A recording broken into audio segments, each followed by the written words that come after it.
What is up, ladies and gentlemen? Steven Osentoski here of the Maize and Blue Review. Here with me today, we're introing the first video in the series of Views from the Bench with CJ Baird. Going to be talking about the 87-54 Michigan Wolverines win over Wayne State Warriors in the exhibition match this past, when was that, Friday? Feels like forever ago already, but CJ, how's it going, man? Doing well, Steven. Great to have you. And I think what's going to be great is it's getting back to basketball season now. So good to see a good team this year. And exhibition game on Friday was fun to watch, and I can't wait to break it down with you. Yeah, man. CJ had an article on the MaizeandBlueReview.com ahead of the season breaking down Caleb Houston, what we can expect from him this season. So check that out. Going to be a lot of great basketball content over there, the new site here at Rivals, covering all things Michigan sports. So we're going to talk a couple plays here. I did kind of my game overview highlight analysis. CJ is going to break it down better than I ever could. And let's just jump into a couple plays here when you're ready, CJ. Sounds good. Let's get it going. Mike Robinson gets on the board, breaks the Michigan run. It's 27-19 Wolverines. Jones driving in. Nice feed to Dickinson. Up and in, and one. And that's and one for Dickinson here. What do you see here on this play, CJ? So the first thing that I noticed right away was the way Michigan inbounded the ball and got it out quickly. You see Devontae running up the floor here, and he is sprinting as fast as he can. That is something that Coach Howard has really emphasized the last couple of years. Devontae hitting the ball ahead and moving quickly. The fact that he is moving at full speed makes it hard for Wayne State to guard this play. So as you can see, Devontae hits a guy on the wing, and it's flipped back to him. He's still running at full speed. And as Brooks comes off the screen on the side here, it makes it harder for Wayne State to adjust because of the speed of the play. So now, as you can see, look at the spacing on the weak side here. So see John's running down the court on the weak side. And actually, somebody is in a corner, and the cameraman did not get that in there. That shows you how good the spacing is for Michigan right now. So this is key to the play.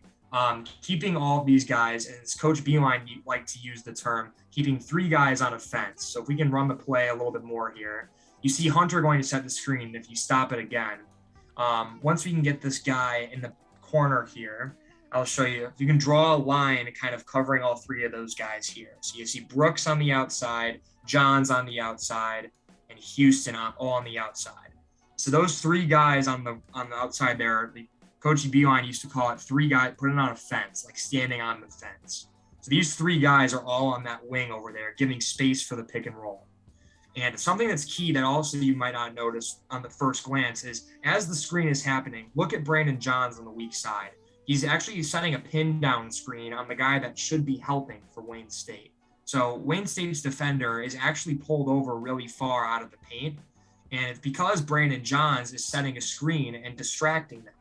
So as you're seeing here, as Johns is setting the screen, the Wayne State defenders are both looking at Johns while he's setting this screen.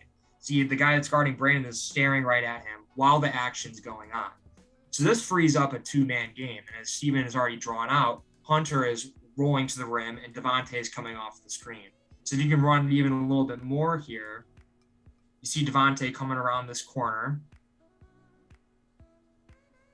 He makes the easy drop-off pass to Hunter because of the distraction on the weak side. That's something that Coach Howard's really emphasized and made a big point on their offense, is that the more movement you get weak side, the more distraction there is for the help defense. And it'll open up easy plays to make. So Devontae didn't have to make too much of a play here. He had to make a good pass around the big, but he didn't have to worry about help defense, nor did he have to worry too much about the weak side. All he needed to do was focus on the pick and roll and make an easy read, which he did. Yeah, it's such a great point about the eyes here as Johns is setting this pick. Like, just watch how long it takes for this guy to actually notice that he needs to help Devontae Jones. If he reacts sooner to this, if his eyes aren't taking over this, he can really easily block off this lane. But since he has this pin down, as you said, and Houston out on the wing, since he has to worry about that, look how deep Devontae Jones right here. Only now does he recognize, oh crap, I need to get over on help. And if he gets there earlier, you don't have any lane for Devontae Jones to sneak through there to get that dump off pass. So that's a really, really good observation there of backside of how long his eyes are stuck on Johns while Devontae Jones is making that play. That's really impressive. 4 to go in the first half. Houston off a screen, gets it. Right corner, bounce pass to Brooks, almost stolen by Williams. Bounce pass to Dickinson, and there's the first. Nice little pass here from Eli Brooks to Dickinson. Pretty well defended to start off the inbounds pass, but CJ, take it away. Yeah, so like you said, one of the most impressive things was actually their initial defense. They played this play very well, and I think what a lot of people don't understand about out of bounds plays is switching is pretty complicated.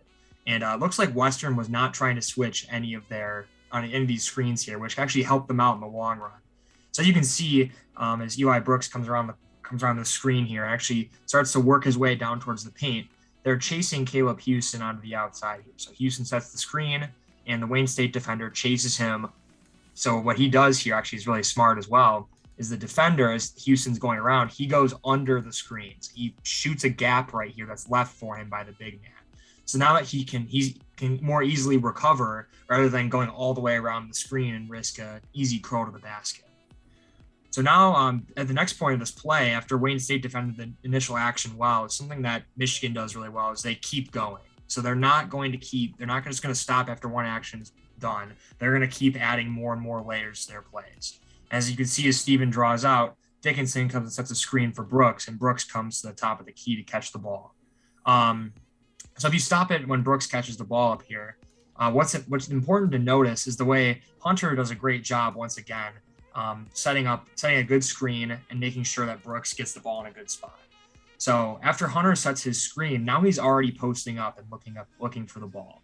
So the big man's really engaged there.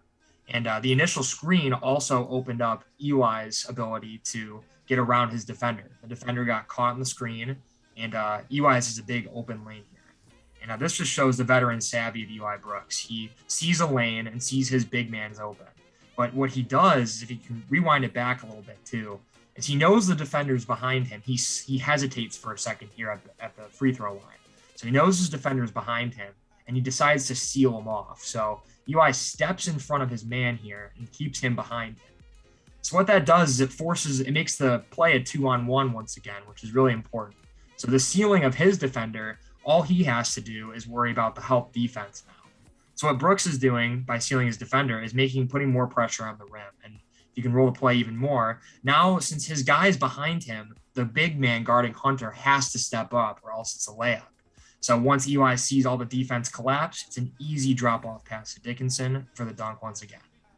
Yeah, I really like his patience here too, because you mentioned as soon as he seals him off right here, now 23 is still not in position to make this play, but Eli slows up. 23 can't do anything. He has to slow up here. So this forces the defense to show their hand. I have full positioning here. What are you going to do about it, right? And you see all the players here collapsing, and it just happens that the guy who's defending Hunter Dickinson, he does come to help, and that opens up that eventual lane.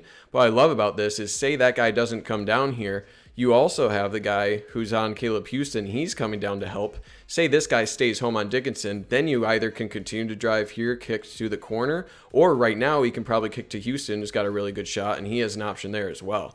So you're right. It's a great recognition of, attack that open gap, seal him off, force the defense to react, and he has a lot of options because he attacked that open floor, and that patience opened up a lot for the offense there. Absolutely, and I think the patience is really key to note again, because Eli's not doing this to draw a foul. Like, you see a lot of NBA players stop and try to draw a foul for a shot or make guys run into them. He's doing this because it opens up defenders. And like you said, you see the guy that's guarding Caleb Houston comes in too, and that's another easy read Eli could have made too. His patience really opens up a lot for Michigan this year, and it's going to create a lot of shots for guys that may not be able to create for themselves. Yeah, well said. You maybe expected a little bit of a letdown for Michigan after taking that big 27-point lead into the locker room. Also, I imagine Coach Greer lit a little bit of a fire at halftime. Here is Houston into the paint, puts it up, got fouled. See who they call. Houston looking pretty comfortable here in this set, despite, maybe a little bit of a force here, but gets the foul. CJ, let's break it down a little bit here. Yeah, so initially what you're going to see is Caleb Houston bringing the ball across the court and handing it off to Devontae Jones here. Notice again, as I mentioned in an earlier clip, Houston's speed, he really runs at Devontae Jones, trying to make his defenders move. And he comes off this back screen set by Dickinson on the wing here. He's moving at full speed. Once again, that really puts a lot of pressure on the defense, and it makes help defenders really have to be on their toes, because if you're not moving at full speed on defense, you're going to get caught. So as you can see here, if you stop it right there on the screener gets caught because Houston's moving so fast. He gets hit on Hunter's screen, and Hunter's guy that's guarding him has to play all the way in the paint to help off. So this actually, if you roll the clip even more, this opens up Hunter to catch the ball on the wing right here. And if you pause it again, this is something that's kind of cool, and I think that Michigan does really well, is running these sets at full speed. Once again, it really opens up other players. So a lot of times if you set a good screen, you're going to be able to get the ball in a better position. And Hunter's going to catch the ball, albeit I'd say a little higher than he probably should have. He could probably have caught it at the elbow, even a little lower. But if we roll the play even more, it looks like Hunter's coming for a dribble handoff with Caleb Houston. And once again, here comes the sprint. Caleb Houston sets up his defender. His defender's caught off guard. John sets the screen, and Houston is freed up right here. But what Wayne State does a really good job of is, if you can roll it back even a little bit again, see how the big man is guarding Hunter right here? He's giving him a little space. So I'm assuming, at least you can't really hear the Wayne State guys talking out there, but I'm assuming the players behind him are calling out the screen. So he knows to give space around Hunter, because Hunter's not going to take him off the dribble and shoot a jump shot. So once the big man knows that a screen is coming behind him, he wants to open up and give defenders the ability to run through. So if you stop it right here where the handoff occurs, there's space where he's standing between Hunter. And even though Caleb's defender was way behind him, it allowed him to get through this gap and actually cut off the play where Caleb Houston probably would have had a really easy layup in the first place. So if we roll out even more here, you're going to see how he cuts him off right there and forces Houston to cut back to the help defense. This is actually, outside of getting beat off the screen, this is really good on-ball defense by Wayne State. Forcing Caleb Houston away from his right hand, making him come back towards the crowd. Wayne State has 4 guys on defense right over there, and Michigan has 1 guy and 1 defender on the right. Assuming the play wanted to get Caleb to his right hand with less help, but forcing him back towards the help defense made him put up a tough shot. And Wayne State eventually fouled him. But I think this shows, this initial play shows the confidence that Coach Howard and the staff have in Caleb Houston. He's a real scoring threat. He's going to go in there to score. He's not going in there to pass. He's going in there to get a basket. And from what I can see, he really can do that.